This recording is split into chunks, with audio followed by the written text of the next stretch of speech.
Chief of Staff here at the Federal Reserve Bank of San Francisco, and also the co-head of the EARN, the Emerging Tech Economic Research Network. So we're so happy to have you all here today. Here at the San Francisco Fed, we believe that being early students of emerging economic trends leads to better understanding of where the economy is headed. This knowledge is key to fulfilling the responsibilities that Congress entrusted in the Federal Reserve System. That's a safe and sound payments and financial system and a sustainable economy with full employment and price stability. Now, our commitment to looking ahead is why we joined forces with Sinena and the Federal Reserve System's Innovation Office and launched the EARN earlier this year. At its core, EARN brings together economists, technologists, academics, business leaders, workers, policymakers to share information on new and emerging technologies, exchange ideas, and learn about research and insights from different sectors, all in service to understanding the economy of tomorrow. Now, as part of this work, we're so happy to bring to you the conversation today on innovation and the economy with President and CEO of the San Francisco Fed and my boss, Mary C. Daly. President Daly embodies the early student mentality. Her career as a researcher, as a policy advisor, and now as a policy maker proves the point that we do our best work when we have a lifelong learning mindset. Throughout her time at the bank, she has pushed us all to think beyond what's just in front of us today, and more importantly, how economic developments affect individuals, families, and communities across the country and the world. President Daly is joined today by Paresh, a senior writer at Wired magazine who covers big tech companies, emerging trends in tech, and impacts of these trends on business and communities. So please, once again, join me in welcoming President Daly and Paresh. Over to you. Thanks so much, Kevin. So want to start with sort of the economic news of the week. Obviously, inflation is still staying high again. Are we still on track for 3 rate cuts this year, or has your view changed?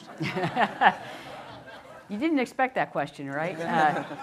So, you know, I think the news of the week has been the CPI report, but it's a really good time for me to remind everyone here that the Federal Reserve and policymakers are not data point dependent, we're data dependent. And so we're looking at the whole dashboard of indicators that come in, not just the most recent reading on a particular series. When I look back and think back at the year so far, what I see is a strong labor market, a robust consumer spending pattern, good growth, and inflation that's not falling at a rapid pace like it was the second half of last year. And what that does is it says there's absolutely, in my mind, no urgency to adjust the policy rate. Policy's in a good place right now, and I need to be fully confident that inflation is on track to come down to 2%, which is our definition of price stability, before we would consider a rate cut. So what we will do by the end of the year, I think really at the moment is less relevant than what are we going to do in response to this incoming information. And I'm going to reiterate 3 things that are important. The economy's in a good place, the policy rate's in a good place, and there's a lot of work to do before we can be confident that we have price stability. We're committed to those 3 things and to thinking about that, and our commitment hasn't yielded. So does that mean 2 cuts then? Again, so I know that's what everybody wants to know, but I'm going to just follow up with this. I actually think there's too much discussion about is it going to be 2 or 3 or 4 or 1, and not enough discussion on what are we trying to accomplish, and are we still committed to accomplishing it? So what are we trying to accomplish? Bringing inflation back to 2%, our definition of price stability, as gently as we can. We are on track to do that. Inflation, the movement of inflation down to 2% was always going to be a bumpy ride. That's just historically what is true, and there's no reason to be surprised that it's happening now. But the commitment we have remains the same. Restore price stability as gently as we can and maintain our policy stance as long as is necessary to be fully confident that we are on that path. So that's the think about the world, and if you remember nothing else from that, it's not data point, it's data. Data's a plural word, and it means the dashboard of indicators. So as you look across that dashboard, is there any evidence in inflation? I think it's really too early to see to find a place in the economy where you can say, oh, AI, that's why we see that statistic. What you see is firms across the entire span of all types of firms invested in technologies and workforce training that improve their productivity. You see that regularly among firms, and you especially see that among firms historically when we have tight labor markets and rising costs. Then every firm trying to make a profit is thinking about how do we get ourselves to be more cost effective, meet growing demand, ensure we can do both sustainably over time, and they invest in technology. But I think AI gets a lot of play because it's the newest tool, but they're investing in all kinds of technologies. And when they're investing in AI, they're investing in AI across the whole AI continuum, right? From machine learning that they might not have invested into, to RPL, to some investing in generative AI, of course. But there's a continuum of AI that many companies had never even started to partake in, but now have started to work on. Too early to see it, in my judgment, exactly in the statistics, but as Robert Solow, a famous economist, once said, you can often see productivity everywhere except in the statistics. So it's not surprising. That's something to write down, by the way. I'm curious, is anything on that continuum helping you study the economy? Like, are you using AI to study what's going on out there? So I'm generally an early adopter personally because I have a PhD in economics. One of the things you do if you do that kind of work is you're always trying to find a better way to solve the complicated problems that you're interested in. And so, thinking about machine learning, we were using machine learning tools long ago, basically to do textual analysis, try to understand better what sentiment of the consumer is, what newspaper articles are telling us. There are many people in our shop who study what Fed speeches say, do textual analysis of the history of Fed policymakers and what were leading and lagging indicators of what policy changes might be. So we absolutely use that. I use these types of tools with co-authors on different things. And I think it's very much like what Sunena was talking about this morning. There are standard tools that have long been around, like textual analysis, and then the generative AI tools, which we only use at the Fed in that sandbox that she spoke about earlier today. And that's because we really are in the experimental phase, and we need to make sure that we're doing it in a non-production environment, as Sunena's taught me to say. She gives me all these technology things that make me sound smarter in technology communities. But no, it's in a non-production environment. I think that's really critical. That's where a lot of businesses we talk to are actually practicing, doing experiments so that they have full guardrails before they see two things. Is it adding value? And two, is it safely scalable? To me, though, one of the most fascinating parts of your job is the old-fashioned part of it, which is these roundtables that you have with business leaders, community leaders. In an interview with my colleague for Wired this week, you talked about this example of a retailer that's using generative AI to sort of augment the work of copywriters, which I think is a fascinating example. What else are you hearing recently from these roundtables? I think you had one this week with manufacturers. We did. We had one this week with manufacturing firms, and we're really, it's just fascinating how people are thinking about using this and how creative they are. So if you're a manufacturing firm, or you're a design firm, or even you can think of architects. I'm going to talk about a whole range of firms that can do this. You have a lot of what I think of as, I think of it this way because that's what it is, I think. It's what they told me. It's a bunch of drawings. You have drawings of things that you've designed and created over time. And you might have a full library of these things spanning the length of the time your firm's been in business. And now you need to do something new.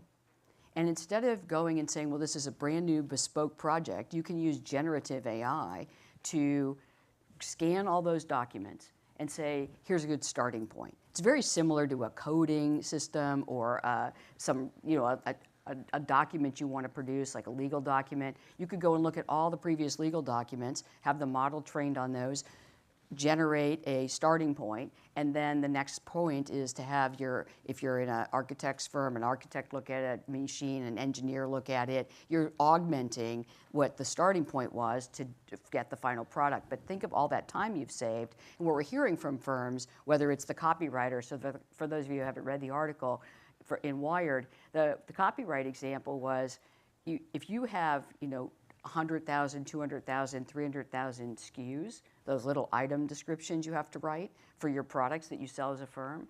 Some of them are extraordinarily small with a low profitability, low margin, and they're also quite boring to write about. So if you're writing about a screw, that's less interesting than writing about the highest value thing that the firm sells.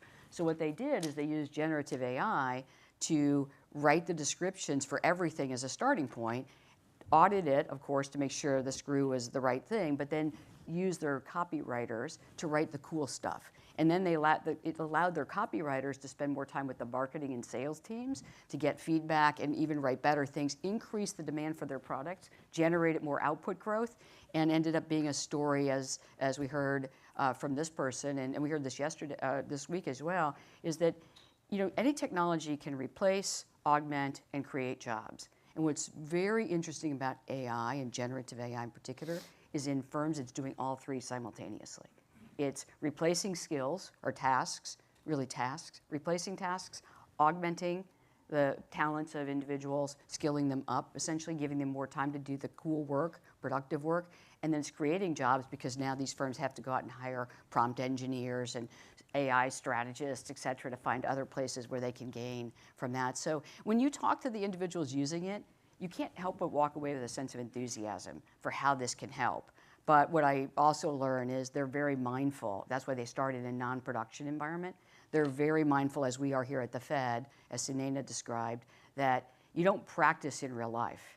You practice in a non-production environment. You make sure you feel it's safe. In a machining area, the actual physical output that has the low fail rates that you need to have. Mm-hmm.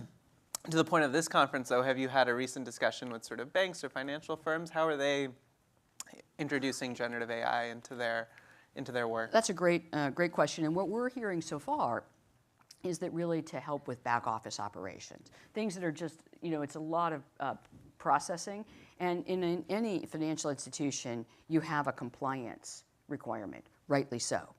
And the things that are challenging in a compliance environment is you want to reduce as many mistakes as possible while you continue to have the throughput you need to keep your clientele and customers happy and getting what they need. You don't want to block the whole production chain of things that financial firms are doing, like financial intermediation, because you are double and triple and quadruple checking. So having generative AI produce first drafts, which can be audited, actually reduces errors and takes away the somewhat repetitive, what many would call tedious work of doing things where humans, I'm going to just assume you all understand what I mean by this. If you have to do something repetitively, it often gets so boring, you're not as attentive. So if we can use machines and software and large language models and what they deliver to make sure they don't never get bored. If they spit the stuff out and then we audit it as humans, well then we probably accomplish both an increased compliance and a cost saving in back office operations. But do you trust that auditing is happening? Yes. Like, are the results good from the machines? What are you hearing? So what I'm hearing is that it's early days, which is why most firms, and certainly the higher the risk of a mistake, the more firms are keeping it in a non-production environment for longer. So, that's very similar to how we work at the Fed. And we heard this in manufacturing, we heard it in finance, we heard it in retail. You don't start with things where there's a lot of cost if you make a mistake, either to individuals, harming individuals, releasing information that shouldn't be released. So I think we're still in very early days. So I think of it this way. Is it being used? Yes. Is it mostly for practice? Yes. Have we seen some early returns when they take it out of the practice environment, like in copywriting and things? Yes. But even in finance and in manufacturing both, those are things where a mistake is actually really costly. In finance, it can expose clients and customers to harm. In manufacturing, it can expose buyers and users of technology, of manufactured products to harm. So I think it's early days on the finance side, and it's really would be in back office operations. Think about there's multiple products. I'll just say one that everybody knows, Copilot. Those are things that help you with calendaring, internal meetings, ensuring that you're able to be more efficient. That's where I see most of the work so far, in production anyway. So even beyond finance, in these sessions that you've had, what would you say is maybe the boldest or most debatable comment that you've heard about AI? And have you agreed with it or disagreed with it?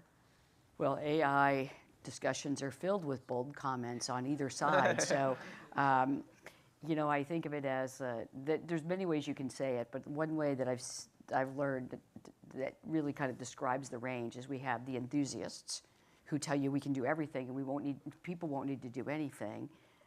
Those are, I would call, the enthusiasts. There are many people, you can call them lots of, but enthusiasts. And then on the other side, there are the doomsayers. And so between the enthusiasts and the doomsayers, which I set the extremes, so the enthusiasts think that AI will solve all our problems, and the doomsayers think we're all doomed because of AI. But what I don't see, and this is why I will repeat what happens in general in technology, there's always doomsayers and enthusiasts. If you go back in history, you can go all the way back to the Industrial Revolution, and there were the Luddites, and the people who thought the Industrial Revolution would mean nobody would ever be hungry again. Neither turned out to be true, right? The Luddites weren't right, and the people who thought nobody would ever go hungry again weren't right. Because in the middle is where most of the technology takes place, and in the middle, it's completely up to us. So I disagree with the polar extremes, but where I find myself in vigilant agreement is with people who say how this ends up is completely up to us. It's not up to the technology. The technology is not driving. We drive. The technology is a tool. So the choices we make and the parameters we set up about what we should do and what is safe to do and what is productive to do will be the importance of it. And so what I see from the firms is they take that attitude. They're taking the attitude of there's too much reputation and business risk to just go blindly into this, and there's too much opportunity risk to not do it at all. And so they're really doing those types of things. So when I go on the roundtables, I don't find myself interacting with anybody who says things that I find too extreme. It's when I go to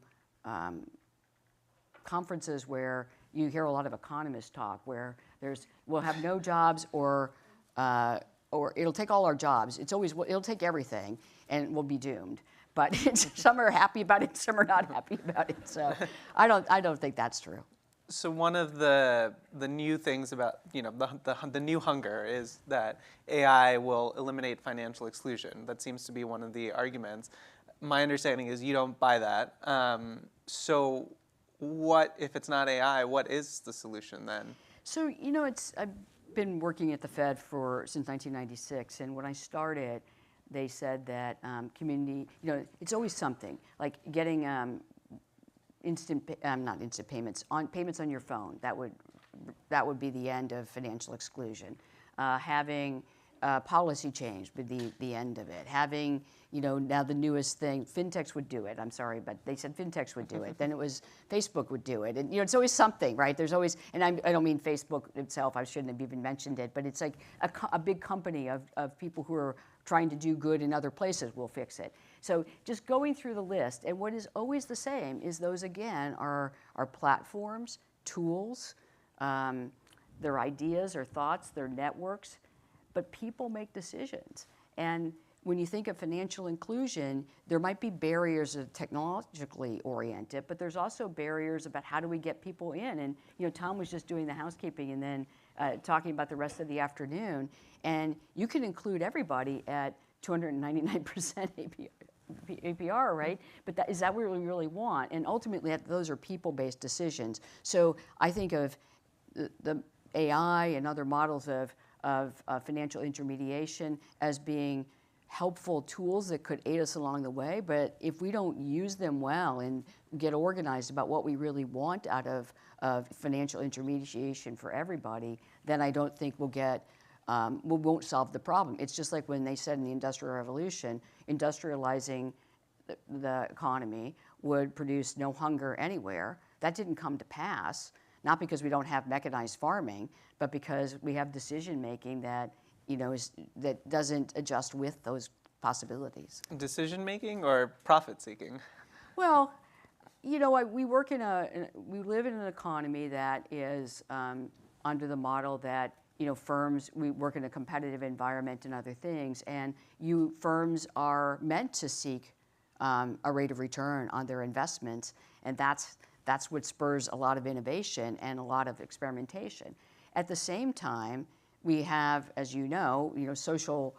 We don't make these policies, by the way. The Federal Reserve, just so everybody's clear, the Federal Reserve has a narrow set of mandates that Congress has given us for the payment system and the financial system and monetary policy for full employment and price stability. At the Federal Reserve banks, the 12 banks, we don't make any regulatory policy. So this is all being set by other entities, rightly so. So I'm not commenting on the specific policies, but what I will say to answer your question is I think it is decision making. It's not just that if people didn't make profits, everything would be wonderful. I do think it's about the decision making of how we go about our business, what we think is important to a healthy and sustainable economy. And those conversations have to be had in every part of our institutions, here in these conferences, among firms, when they go to their conferences, at universities, when you're thinking about what we want. So I don't think we can point to a single entity and say, if you changed your behavior, this would work perfectly. It's just never been true. It takes all of us thinking collectively about how did we do our work better and more effectively. Mm-hmm. And there's a lot of people who don't have financial inclusion. It's not just a few people, it's a lot of people who don't have the full slate of things that are available to everyone. And those things we absolutely can be improving on them, but we can't rely on a technology to save us. We're gonna have to save ourselves. Well, I think about a Citibank stat, I think from 2020, that there would be $5 trillion added to the economy in the US over the 5 years if we closed gaps in sort of black education and other areas. But I should have asked this first, what is your preferred way of actually measuring financial inclusion, exclusion? What is the metric by which you even study that? So I think, actually, that's a very good question. What do we mean by financial inclusion? And I think it's hard to define, right? And that's why people pick their favorite way to define it. And if you study financial inclusion, sometimes you count, are you banked or not banked, right? But not everybody wants to be part of a bank, and the reasons people aren't part of a bank vary across the groups you're talking to or even the individual. And so I've learned, and this is a very poor, this wouldn't be something you would write down and say, okay, now we've got the master truth on what financial inclusion is. But I think we have to accept it as a complicated concept. And what we really, I think, mean is that our financial or access to financial tools like savings devices to accumulate wealth, devices to get a loan so you can have partake in buying something that's longer lived and being able to do what we think. Are there barriers to those things that prevent people from doing the other things that are necessary in their lives or that most of us take as important to do, which would be save for your future, invest in things that produce wealth, get a loan to get an asset like a car or a house. And those barriers, those things have to be removed. And then the question is, how do you remove barriers? Well, sometimes it's about education, sometimes it's about getting individuals ready for those types of things, knowing that savings is important, knowing that this is going to build their wealth, getting them ability to accumulate wealth. And sometimes it's about the tools. Sometimes if you don't have a bank and you don't want a bank, you might have more access if you use a different entity. We have Lending Club and other things, and micro lending and consortiums that lend to each other. There's a group of people and they develop a micro lending community we'll share our resources and as a group we'll lend to each other. So there's lots of modalities you can use. I think the first thing is identifying where the problems are and why the problems exist. And they're going to be different depending on which community you're trying to serve. And I think that's what we have to accept. The answers are different because the problems are different. So you have to use 10 different metrics, 50 different metrics. There's nothing wrong with a dashboard. I started with a dashboard. I'm going to reassert that a dashboard. I mean, I'm a microeconomist by training. And the thing you learn in microeconomics is you never have a single piece of evidence that tells you exactly what you need to know. So you have to have what we call a preponderance of evidence or a preponderance of information. I learned that preponderance is hard to say repeatedly, so I went to dashboard. But seriously, a dashboard of indicators tells you what is true because the economy is filled up with thousands of different issues that all look the same at the aggregate level, but when you try to make a single policy to solve them, you find they actually are really different. And so I think acknowledging that we need a dashboard of financial inclusion indicators and that some are going to be more relevant for one community than others is just good health and good practice and not overwhelming. It's just a good way to collect all the information. You know, part of being a policymaker, one of the things you have to learn is you need the entire set of things to understand, and trying to get a single summary statistic that tells you everything is really not only hard, but it usually ends in poor decisions. So I just want to underscore the one thing. Is AI going to help us more fairly assess creditworthiness or no? It depends on the models. So the models are only as good as the data that goes into them. And you know, I think the common way to say this is garbage in, garbage out. But seriously, as a researcher by training, you know that all the empirical work you do is only as good as the data you have. And one of the things I learned early on in my career, because I studied a lot of issues about disability and inequality, and how we treat it and how we work on that in the United States. And what you realize early on, if you do that work, this could be broadened, is that if people don't answer the surveys and you do an analysis of the survey, you have very incomplete information, and then you might come up with a policy formulation that completely doesn't meet the demands of that community. So the important thing, back to your question, is it can only help us if the models have complete information. And what we see again and again, and this is another place I'll bring in the roundtables. So we had a great set of roundtables where we learned about how incomplete the model coverage is, right? It's not that a particular model is incomplete. It's that, you know, when firms have to train their models, they bring them in and they have the data.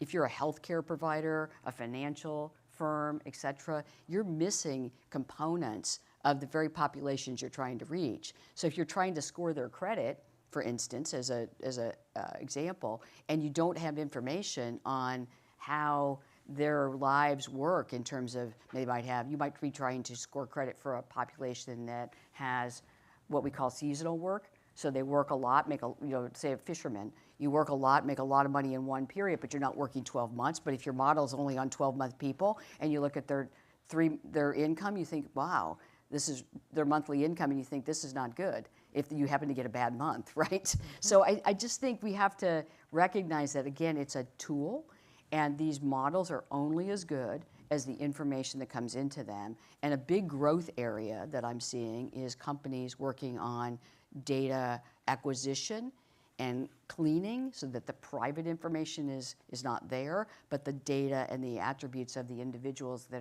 it's been gained from are there so that the models can be trained better.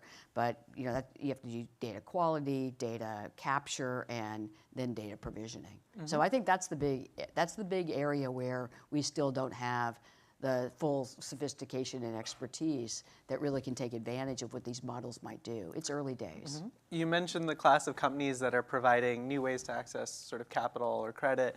You know, do you think that whether it's sort of neobanks or fintechs, whatever you want to call them, do you think that there is stomach from the Fed, you know, especially after what we saw last year with SVB, to sort of protect those new entities? Are they providing value? So this is one of the times when I have to say, sorry, Paresh, but so one of the things that's really important in the Federal Reserve System is that we don't speak about decisions we don't have the pen on. And this is an area where I don't have the pen. That's a board of governors working with the FDIC and the OCC and Congress in some cases to think about these issues. So I really can't comment on those things because they're really important, but they're not something I get to make a decision on. So if you want to go back to AI in the labor market or inequality or anything, I can totally comment, but not on that. Do you think the fintechs are doing interesting things with AI? Are they providing value and sort of, you know? I wouldn't separate fintechs as different from any other business work in the country or the world right now. Businesses across the full span of businesses, from fintechs to financial sector businesses that are, wealth management, banks, et cetera, to restaurants, to retailers, manufacturers, everyone. I think Sunaina talked this morning about the Eternal September, and we had Eternal November with ChatGPT. The day that was launched, and millions, anyone who had an app, who had a phone, could get an app and could download the app and could interact with what generative AI can do. That started off a wave of interest, which I think has meant that firms of all types are working on it. And I don't have any indication that one particular area is ahead of another one. I really don't. I have an indication that all are in the same sort of point on the maturity curve, trying to figure out where they know what it is, and one of two things is happening. They're either trying to quickly learn how they can use it to better their efficiency and productivity and growth, or their employees are saying, I'm using it, and they're trying to figure out how to harness that use and guardrail that use. And I think that's true no matter where you are on this span. And again, I think in terms of people actively putting it into a production environment, it probably is, what we're hearing, and I think this probably scales, but let me just say it's what we're hearing, is that the places where the risk is greatest for a mistake is the places where it's the least developed for production, because those companies don't want to go to production with something that can take their business down through one mistake. So I'd say we're still in early days. Nascent is just, you got to underscore nascent. The technology is much more mature than the uses. We've spoken a lot about businesses and what they're telling you.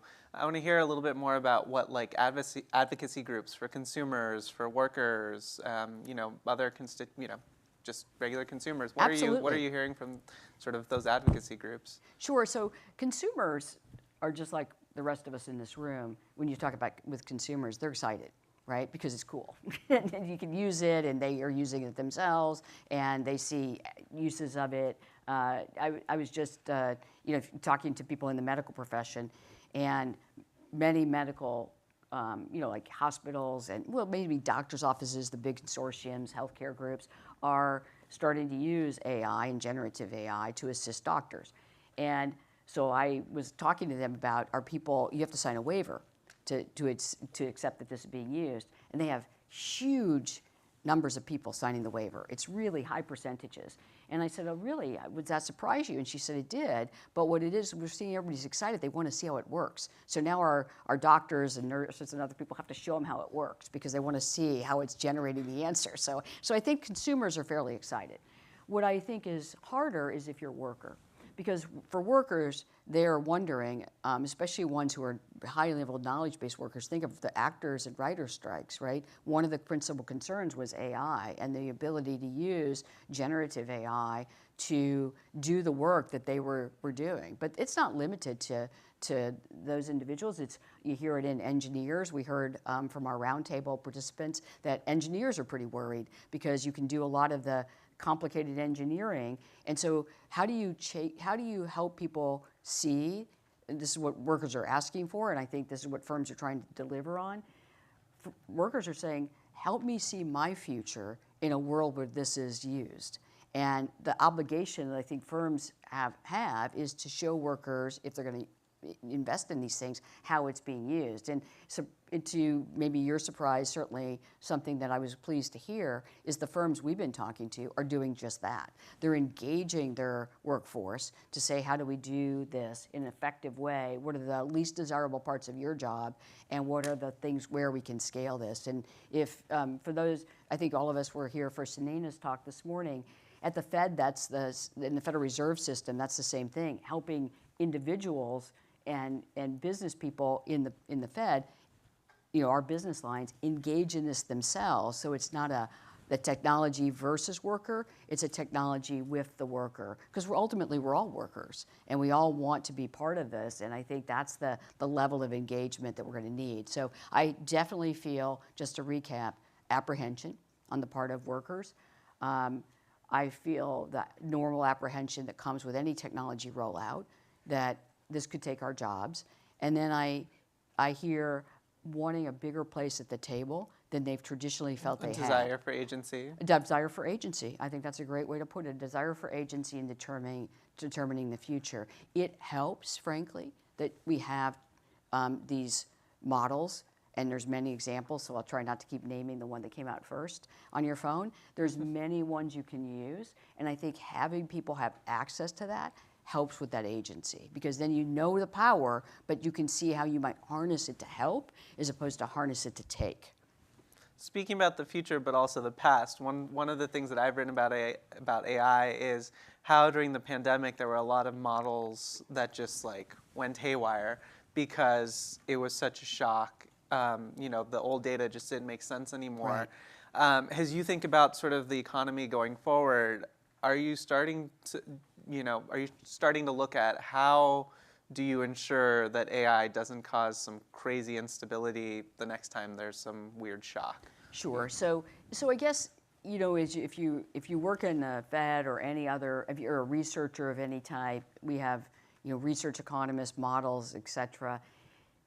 You deeply know that the model's only as good as the history it's trained on, right? And that's true of any model. It doesn't have to be a natural language model. It doesn't have to be a generative AI. It can just be a statistical model running a regression on data. That's only as good as it's only as helpful as the history is to the current situation. And so in the pandemic, all models struggled, right? Every single model struggled. Most models struggled in the financial crisis because we hadn't had a financial crisis for many years, and the model data didn't really help us. And so what you do in most models is you try to figure out how to maneuver around that, but I think there's already that baseline awareness. So where I would be focused, I would say focused more than worried here, is our focus has to be when we use these generative AI type models, that we recognize that when the world has a big shock, a pandemic, a financial crisis, a huge change in how things are done, well then the model won't be as able to generate answers that are close to right, and more auditing has to be done, and sometimes you just have to say, okay, we need to retrain the model. So these models, if they're working well over time, will train themselves constantly, but when you have something like a pandemic, that's a perfect example. The world closed down. We hadn't seen a pandemic since 1918. So of course, nothing since 1918, when we didn't have natural language models and we didn't have much data to feed into normal economics models, we just were flying without that kind of model. And at the FOMC, you might even notice, if you look back at the minutes, that we admitted that our models weren't going to be a good guide to this, and so we were going to take incoming information, search for new data sources, think about how to retrain our own models, not natural language models, but our own statistical models in terms of thinking through this. And if you're trained well in this environment, you can rise to that occasion. The discipline has to be not reflexively relying on it when the world has changed. And I think that should be our focus and a caution. And that can be true not with big shocks that happen to everybody, and with small shocks that happen to communities or to businesses, right? So that's a discipline and a practice we're going to have to get better and better at.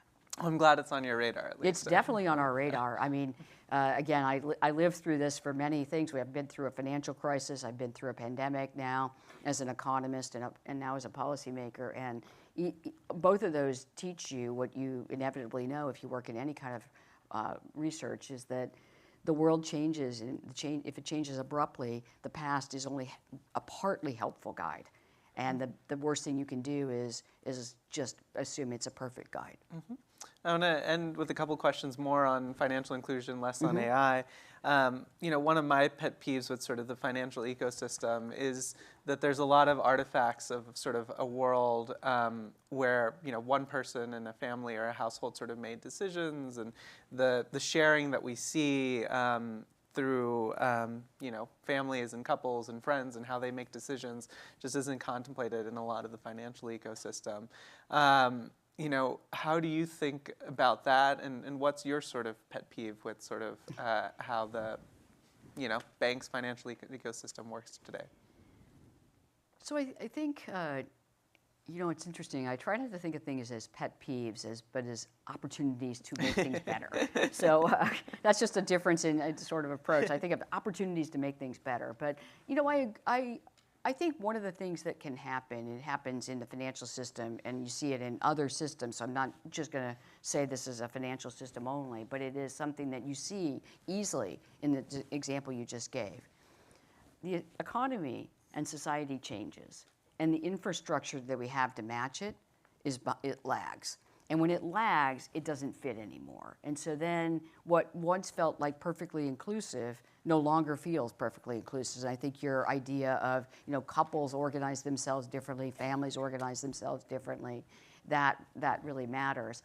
I will say, I had an early experience, and as a young person, I had to work when I was younger, and I needed a bank account. And I went into the bank, and they told me I couldn't have a bank account. And I said, but I have a paycheck. And here's my paycheck, here's my stuff. You can't have a bank account unless your parents come to sign. But my parents needed me to get a bank account because they weren't really able to come and sign. And so the whole thing was this gigantic mess of how they couldn't meet me where I was. So I actually went to a smaller place, and I told the woman my problem, and she said, okay, I'm going to give you a bank account. She opened my bank account. She showed me how to write the checks. She taught me how to do it. I managed to do everything I needed to do. But it was an interesting moment for me to recognize that she made that decision. Not a machine, not a technology. She had to go outside of the rules a little bit that that you would say. And so I think, how are we going to change these things? It'll be the technology is there to change it. We could change to be this. And so we have to, it's practices. And so my opportunity for improvement, or in your parlance, pet peeve, is that I do think that all of us who are working in the financial sector have to step back and ask, are we building a system that we would build today if we started from scratch? And I'm guessing we're not. And so then, if we're not, how would we make modifications or change entire ways to look at it if there's so much dissonance between what we would build today if we started now and what we actually are carrying with us? And that's, for me, always been a good device to know where to focus. Because if you look at these two things and they're vastly far apart, you can say, oh, we should start there, because narrowing that gap. And what that woman did, who helped me when I went to get my first checking account, what she did is say, the lived experience of this young woman is different than the rules that the bank has for who can get a checking account, what do you need. And I'm going to close that gap because I'm just going to take agency. But if all of us started closing that gap by asking, where are we, and is this what we designed today, I bet we would find a way to be closer. But didn't she risk being fired? I don't think so. I think following actually, the rules? I mean, so she didn't break some major rule that was going to cause financial instability for her organization. She just said, I'm going to sign this poor kid's application for a checking account. I mean, a checking account in the olden days, there was no overdraft. You ran out of money, your check bounced, it was over. There was nothing that was going to make the bank at risk. She gave me a little paper checkbook and showed me how to fill it out, showed me how to take the register, took my paycheck. I went there and deposited every time. She took the paycheck for me, showed me how to do it, go to the teller, all those types of things. Zero risk to her. A simple act of kindness backed by a simple concept of what the bank was founded on. They had a big sign out there. We are here to help. And I think I gave a talk once out over in Singapore on a bank culture conference, and talking about the culture of financial institutions and how we can make it better. And the basic premise there was that the organizations are at their best when they're trying to close this cognitive dissonance. And remember why we're here. Financial institutions are trying to help people, trying to help with financial intermediation. If you keep that in mind and you keep the regulatory and risk-based guardrails in place, because you have to internalize the risks that we're taking for people, then I think you get to better outcomes. And so, no, I don't think she risked getting fired. I think the main message of the story is she took agency within a sense which was still risk-free for her institution, And if we did that, I mean, I'm not recommending, if anyone's working in a financial institution, you go start doing things randomly without talking, but you could absolutely see a series of things that you're missing as an institution and move it up the hierarchy and see if that's something you should fix. I mean, I think, you know, those are the opportunities that we all face that I think are worth pursuing. So we can turn pet peeves into opportunities. Great. Well, thank you, Mary. I really appreciated this conversation, and thank you all for being part of it. Thank you. We covered a lot of territory. We've been everywhere. Thank you.